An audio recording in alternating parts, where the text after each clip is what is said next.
오늘 하나님께서 우리에게 주신 말씀은 누가복음 9장 28절에서부터 36절 말씀입니다.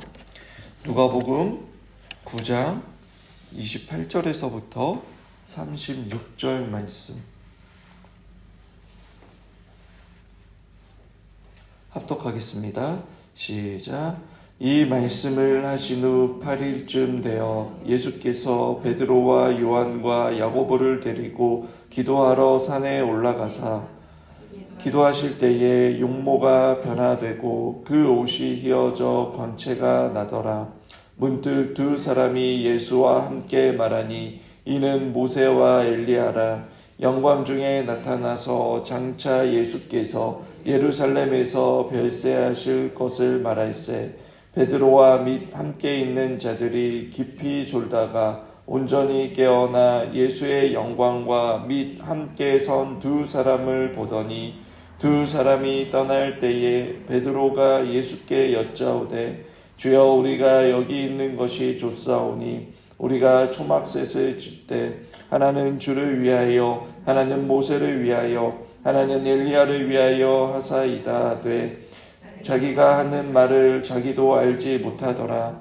이 말 할 즈음에 구름이 와서 그들을 덮는지라. 구름 속으로 들어갈 때에 그들이 무서워하더니 구름 속에서 소리가 나서 이르되 이는 나의 아들 곧 택함을 받은 자니 너희는 그의 말을 들으라 하고 소리가 그침에 오직 예수만 보이더라. 제자들이 잠잠하여 그 본 것을 무엇이든지 그때에는 아무에게도 이르지 아니하니라. 아멘. 교회 절기상 산상변모일이라는 날이 있습니다. 예수님께서 산 위에서 변형하신 날을 말합니다. 교회 역사 속에서도 기념할 만한 사건으로 지정하여 그 주의를 지켰다는 것만으로도 오늘 이 사건이 갖는 의미의 중요성을 보여줍니다. 예수님께서는 베드로와 야고보, 요한을 데리시고 산으로 오르셨습니다. 그리고 그 형체가 변화되셨습니다. 변화된 모습이 얼마나 황홀했던지 마가복음 9장 3절에는 이렇게 기록하고 있습니다. 그 옷이 광채가 나며 세상에 빨래하는 자가 그렇게 희게 할 수 없을 만큼 심히 희어졌더라라고 기록하고 있습니다. 예수님의 제자들은 난생 처음으로 본 광경이었습니다. 정말 신비한 일을 체험하였던 것입니다. 그렇다면 이 변화산 사건을 보여주신 그 의미가 여러분 무엇일까요? 신학적으로 여러 가지 의미를 찾을 수 있지만 본문에서 두 가지 정도로 말할 수 있을 것 같습니다. 첫째는 예수님께서 이 땅에 오신 이유와 또 두 번째는 예수님을 믿는 것이 무엇인지를 보여주고 있습니다. 29절에 기록하고 있듯이 여러분 예수님께서 변화하신 모습은 제자들이 평소에 보았던 그 예수님의 모습이 아니었습니다. 그들은 평소에 예수님의 능력이 있으시고 또 말씀의 권위가 있으신 분으로서는 알고 있었지만 영광 가운데 빛나는 그 예수님의 모습을 한 번도 본 적도 없고 아마 상상해 본 적도 없었을 것입니다. 그 모습을 본 제자들은 정말 놀랐습니다. 그런데 더구나 그들에게 더 충격으로 다가온 것은 예수님과 함께 나타난 인물 때문에 더욱더 놀랐을 것입니다. 그들이 누구입니까? 30절에 바로 모세와 엘리야입니다. 신약 최초로 모세와 엘리야를 본 자들이 바로 이 제자들이었습니다. 여러분 모세가 누구입니까? 바로 율법을 대표하는 사람입니다. 그리고 엘리야는 선지자를 대표하는 사람입니다. 이스라엘 백성들이라면 모두가 알고 존경하는 그 믿음의 선조들이었던 것입니다. 그리고 이 두 사람들의 공통점이 있는데 신명기 34장 5절에서 6절의 말씀을 보시면 모세의 죽음에 대해 이렇게 기록하고 있습니다. 이에 여호와의 종 모세가 여호와의 말씀대로 모압 땅에서 죽어 벳보올의 맞은편 모압 땅에 있는 골짜기에 장사되었고 오늘까지 그 묘를 아는 자가 없느니라 라고 말씀합니다. 모세가 죽었다라는 사실을 기록하면서 여러분 그 무덤을 찾을 수 없다라고 말씀하고 있습니다. 이것을 근거로 여러분 이스라엘 백성들은 모세가 죽은 것이 아닌 승천한 것으로 여러분 믿고 있습니다. 또 엘리야는 여러분들도 아시다시피 열왕기하 2장 11절에 회리바람을 타고 승천한 것을 기록하고 있습니다. 즉 이 둘의 공통점은 이스라엘 백성들이 믿는 것으로 볼 때에 그럼 모세도 그렇고 엘리야도 그렇고 예수님과 함께 있는 사람들 모두 죽음을 경험하지 않는 사람들이라는 것입니다. 예수님께서 그 사람들과 함께 영광스러운 모습으로 함께 있었던 것입니다. 그런데 이 세 분이 나눈 대화의 내용이 무엇입니까? 31절에 보면 바로 예수님께서 예루살렘에 별세하실 것을 말할세라고 말합니다. 즉 예수님의 죽음에 대해 이야기를 나눴다는 것입니다. 그런데 정말 중요한 것은 이들이 어떠한 모습 가운데 여러분 죽음에 대해 나누었다라고 말합니까? 바로 영광 가운데 계실 때에 죽음을 말하고 있었다라는 것입니다. 그럼 이것은 무엇을 의미하는 것일까요? 그것은 예수님의 십자가의 사건이 여러분 영광의 사건이요. 진정한 영광은 죽음으로부터 출발함을 보여주고 있다라는 것입니다. 예수님이 죽으시기 전에 제자들에게 이것을 보여주시는 것입니다. 십자가에서 우리의 죄값으로 희생제물이 되시기 전에 예수님께서 자신의 영광을 먼저 드러내고 계시는 것입니다. 그런데 우리가 조금 더 깊이 생각해 보면 바로 이 사건의 순서가 예수님께서 제자들에게 앞으로 종교 재판을 받게 될 것이고 또 고난에서 십자가에서 죽게 된다. 그렇지만 3일 만에 부활하게 되어 죄와 사망의 권세를 정복하고 승천하게 될 것이다. 나는 부활의 첫 열매가 되어 믿는 자들에게 영원한 생명을 줄 것이다 라고 그렇게 가르침과 함께 확실한 표징으로 예수님께서 변화하신 모습을 보여주는 것이 여러분 사건의 전개상 자연스러워 보입니다. 그런데 예수님께서 그렇게 하지 않으시고 먼저 영광스러운 모습으로 변화산에서 변화하시고 여러분 모세와 엘리야와 함께 죽음에 대해 말씀하셨다는 것입니다. 여러분 이 사건을 통해서도 우리는 믿음을 배울 수 있습니다. 누가복음을 처음 읽는 여러분 독자들을 한번 생각해 보십시오. 그들은 엄청난 핍박과 시련을 인내하며 이겨내고 있는 자들입니다. 믿음을 지키기 위해 여러분 고난과 핍박을 감수하고 있는 자들이었습니다. 어떻게 그럴 수 있었을까요? 여러분 그들이 예수님을 영접하는 순간 그들은 예수님께서 변화산에서 변화하실 것을 본 세 명의 제자들처럼 확실하게 주님의 영광을 알고 맛보았기 때문에 여러분 시련과 환난과 핍박을 견뎌낼 수 있었습니다. 그들은 영광을 먼저 바라보고 그 영광을 경험하였기에 무서운 것이 없었습니다. 전혀 두렵지 않고 순교를 할 수 있었던 것입니다. 때로는 두려움이 그들 앞에 있었을 것입니다. 때로는 절망으로 인해 괴로워하며 여러분 때로는 외로움과 고독 가운데 몸부림을 쳤을 것입니다.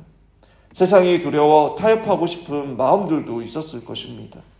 그러나 그들이 예수 그리스도의 보혈의 공로를 의지하여 은혜의 보좌 앞에 담대히 나아갈 때에 그들은 하나님 앞에서 자신이 얼마나 영광스러운 존재인지 앞으로 그들이 이 땅에서 뿐만 아니라 내세에서 누리게 될 그 약속한 하나님의 영광에 사로잡혀 여러분 승리의 삶을 날마다 살아갈 수 있었던 것입니다. 히브리서 기자도 여러분 이것을 말하고 있습니다. 히브리서 2장 9절 10절의 말씀을 보시면 오직 우리가 천사들보다 잠시 동안 못하게 하심을 입은 자 곧 죽음의 고난 받으심으로 말미암아 영광과 존귀로 관을 쓰신 예수를 보니 이를 행하심은 하나님의 은혜로 말미암아 모든 사람을 위하여 죽음을 맛보려 하심이라.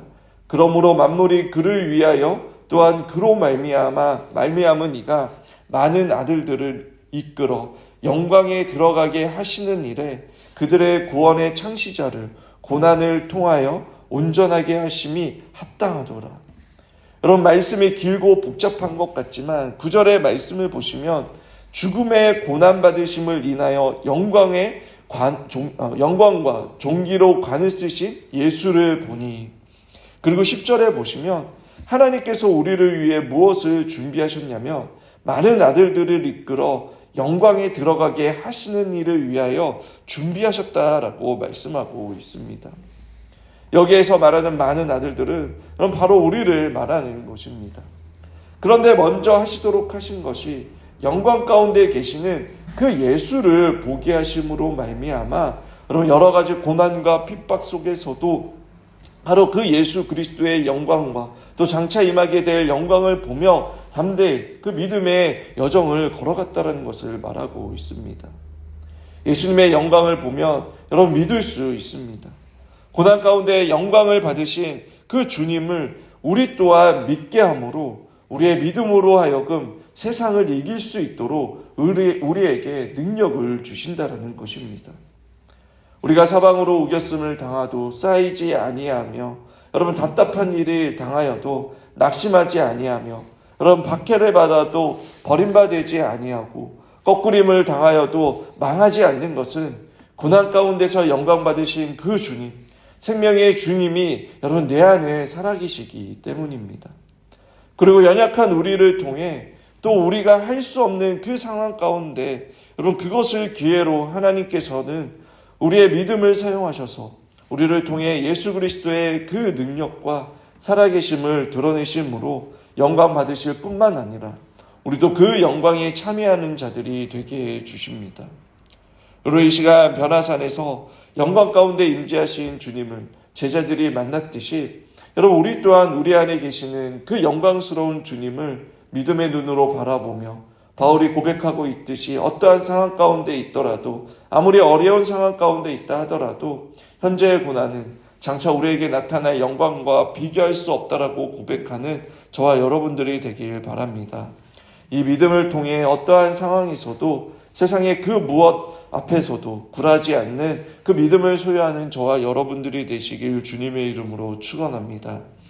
그런데 여러분 우리가 잊지 말아야 하는 것은 예수님의 영광에 취한 베드로가 무엇이라고 말합니까? 우리가 너무나 잘 알고 있듯이 주여 우리가 여기 있는 것이 좋사오니 우리가 초막셋을 짓되 하나는 주를 위하여 하나는 모세를 위하여 하나는 엘리야를 위하여 하사이다라고 합니다. 베드로는 그 영광에 사로잡혀 여러분 그 안에서만 머물고 싶어 했습니다. 그런데 중요한 것은 여러분 이 말씀 바로 앞에 베드로와 야고보와 요한이 그만 졸았다라는 것입니다.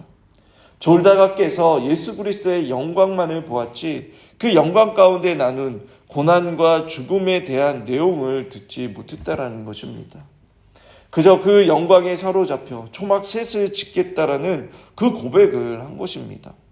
그 제자들의 모습을 보십시오. 예수님의 뜻대로 제대로 몰라 그 예수님의 뜻을 제대로 몰라 얼마나 많은 실수를 하고 결국 가장 결정적인 순간에 예수님을 떠납니까? 여러분 우리가 알아야 할 것은 주님께서 우리 각 사람에게 원하시는 것이 무엇인지 주님께서 가신 길이 무엇인지 말씀을 통해 제대로 알아야 한다는 것입니다. 오직 주님께서 가신 그 길만이 여러분 참된 영광이 있다라는 것입니다. 34절에 보시면 이 말할 즈음에 구름이 와서 그들을 덮는지라 구름 속으로 들어갈 때에 그들이 무서워하더니 즉 베드로의 고백 후에 하나님께서 그 영광을 거두어 가셨습니다. 영광 가운데서만 머물려고 하는 사람에게 또는 자신만 그 영광을 간직하려고 하는 사람에게 하나님께서 그 영광을 거둬 가신 것입니다. 그리고 훗날 성령의 충만함을 받고 여러분 베드로가 어떻게 고백을 하냐면 베드로전서 4장 12절 13절에 사랑하는 자들아 너희를 연단하려고 오는 불시험을 이상한 일 당하는 것 같이 이상히 여기지 말고 오히려 너희가 그리스도의 고난에 참여하는 것으로 즐거워하라. 이는 그 영광을 나타내실 때에 너희로 즐거워하고 기뻐하게 하려 함이라라고 말씀합니다. 즉 베드로는 주님의 길이 무엇인지를 깨닫게 되었고 그래서 주님의 제자로서 그 길을 걸어감으로써 변화산에서 고백했던 그 고백과 차원이 다른 고백을 여러분 약 30년이 지난 후에 이 시점에서 하고 있는 것입니다. 사랑하는 여러분, 하나님의 자녀로서의 삶은 영광으로부터 시작되었다가 여러분 영광으로 마치는 삶입니다. 그 과정 가운데 고난은 반드시 찾아오지만 그 영광 사이에 여러분 잠깐 우리에게 나타나는 것은 어려움일 뿐입니다. 그러나 그것마저도 결국 우리에게 여러분 여러 가지 어려움들이 영광이 되는 것을 여러분들이 믿으시길 바랍니다. 이 믿음이 우리에게 있을 때에 고난에 대해 대처할 수 있게 되는 그 능력이 생기고, 그래서 그 고난도 유익으로 복의 통로로 변화되는 역사를 경험하게 되는 것입니다. 그래서 우리의 믿음이 날마다 우리의 믿음이 진보될 줄 믿습니다.